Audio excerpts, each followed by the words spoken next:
নমস্কার বন্ধুরা, কেমন আছেন সবাই? আমি মিতা, চলে এসেছি গ্রিন ফ্যামিলি আরও একটি নতুন ব্লগে আপনাদের সকলকে জানাই স্বাগত।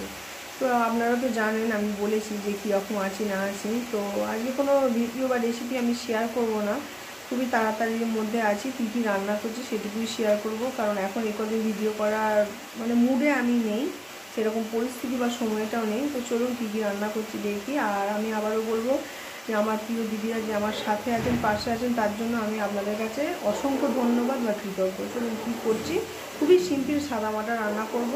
তো দেখুন এখানে একটু লাল শাক করছি, লাল শাকটা একটু ভাজবো। এর মধ্যে কোনো জল দিইনি, এমনি ধুয়ে জাস্ট দিয়ে দিয়েছি। এমনি জল দিলে পরে কালারটা কী হবে, একটু নষ্ট হয়ে যাবে। আর এখানে দেখুন দিয়ে দিয়েছি, এখানে দিয়েছি কাঁচা পেঁয়াজ, টমেটো, টমেটো দিইনি, ধনেপাতা, কড়াইশুঁটি আর একটা কাঁচা লঙ্কা, সর্ষের তেল, নুন, হলুদ সব দিয়েছি, দিয়ে দুটো সিটি দিয়ে সেদ্ধ করে রেখে দেবো। এই দেখুন লাল শাকটাও হয়ে গেছে। এবার একটুখানি পেঁয়াজ রসুন দিয়ে একটু ভেজে নেব। আর এখানে দেখুন ডালটাও হয়ে গেছে সেদ্ধ, এটা একটু ঢেলে নেব। ডাল তো হয়ে গেছে, এদিকে শাকটাও হয়ে গেছে।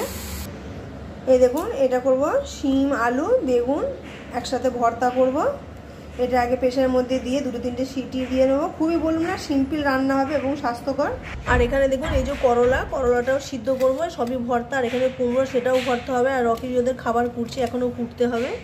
এই দেখুন প্রেসারের মধ্যে দিয়েছি, দিয়ে এটাও সিদ্ধ করে নেব। তো চলুন আগে সিদ্ধ করে নিই।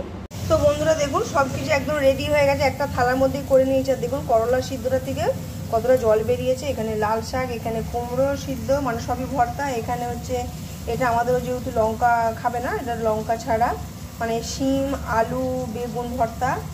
আর এই যে এখানে আমাদের জন্য কাঁচা লঙ্কা, পেঁয়াজ সব দেওয়া রয়েছে। এখানে তো ডাল আছে। আর এই যে দেখুন ভাতও রেডি করে নিয়েছি, এটা আমার মায়ের ভাত। মাকে একটু বাটা মাছ দিয়েছি, আজকে মাছ নেওয়া হয়নি। আর শাশুড়ি মা যেহেতু বাটা মাছ খাবেন না, তো সেই জন্য ওনাকে এই মাছ দিয়েছি। তো চলুন এবার খেতে দিয়ে দিই। তো খুবই সাদামাটা সিম্পল রেসিপি এবং ভিডিওটা খুব কম টাইমের মধ্যে করছি, যেহেতু এখন ভালো লাগে না। তো বন্ধুরা চলুন আজকের মতন ভিডিওটা আমি এখানেই শেষ করছি। আপনারা সবাই ভালো থাকবেন, সুস্থ থাকবেন, সাবধানে থাকবেন। আবার দেখা হবে নতুন কোনো রেসিপির সাথে। সঙ্গে থেকে দেখতে থাকুন, আশা করছি নিশ্চয়ই ভালো লাগবে। আর আমি চেষ্টা করছি খুব শিগগিরই আপনাদের পরিবারে পৌঁছে যাওয়ার জন্য।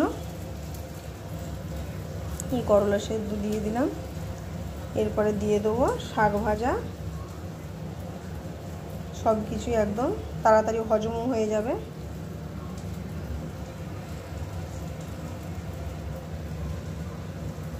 তো চলুন আগে থালাটা রেডি করে নিই। তো দেখুন একদম রেডি করে ফেলেছি। তো চলুন আজকের মতন টাটা, আবার দেখা হবে নতুন কোনো ভিডিও বা রেসিপির সাথে। আর ডালটা যখন খাবে তখন দিয়ে দেবো।